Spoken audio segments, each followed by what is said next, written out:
Alright, first thing you want to do is pause the game straight away. This is going to maximize your time, especially if you're doing challenging. Straight after the pause, what you want to do is go straight to your current ox and get yourself another one, because you're going to need 2 oxes if you want to be very efficient in building your settlement. Absolutely, now we've ordered that ox, you want to save your regional wealth for when you eventually establish a trade route.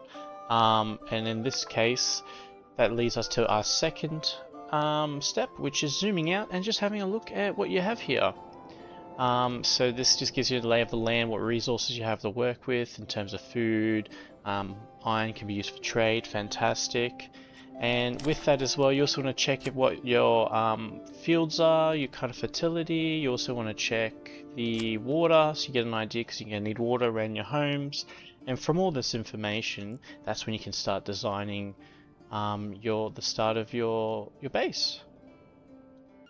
While the game's still paused, you can quickly actually create some roads, which can help you also design your settlement and give you a bit of an idea exactly how you want to lay it out. This is a very important time. You kind of visualize what you want to create, and we'll get stuck into it. So the very first thing is a logging cabin. So what that's going to do is you're going to plant that down, and you can unpause the game and your villagers will start to build that. Now everything comes from the logging cabin. They're going to cut down the trees.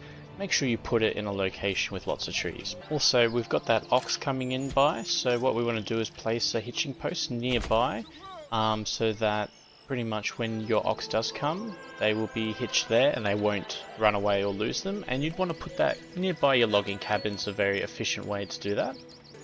You can see the construction is done, so straight away chuck 2 people in there to just start getting that working. From there we're going to move on to the next step. What I do next is grab a granary and you're going to place that down. This is the location of how you do this is important, because you want your granary close by to your marketplace and also your storehouse. So as I was saying, your marketplace, you want it to be very close to your storehouses, and what that ultimately does, the storehouses will supply the market and the market will supply your homes.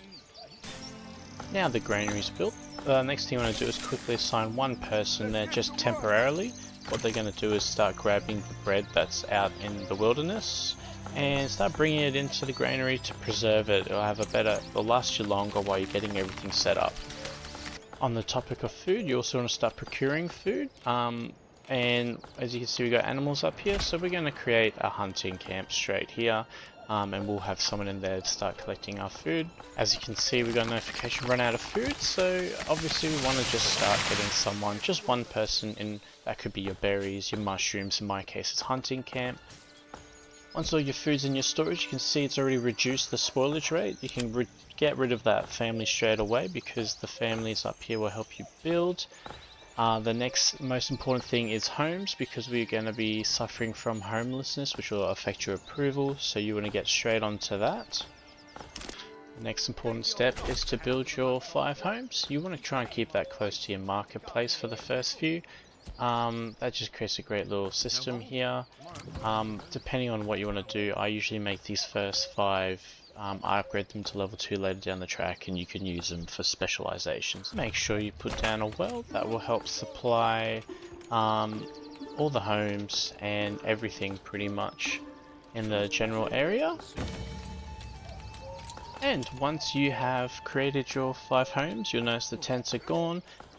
Create an extra home down the end, or whatever you feel comfortable. Just 1 extra home. So what that's going to promote is migration, because you always have an extra home to the families you have.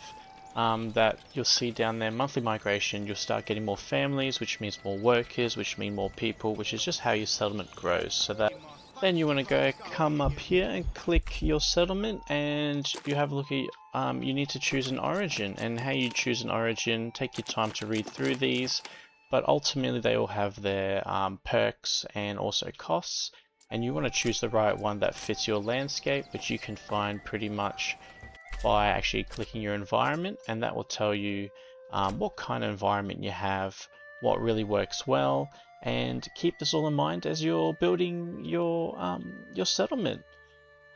I hope you enjoy. Thanks for watching.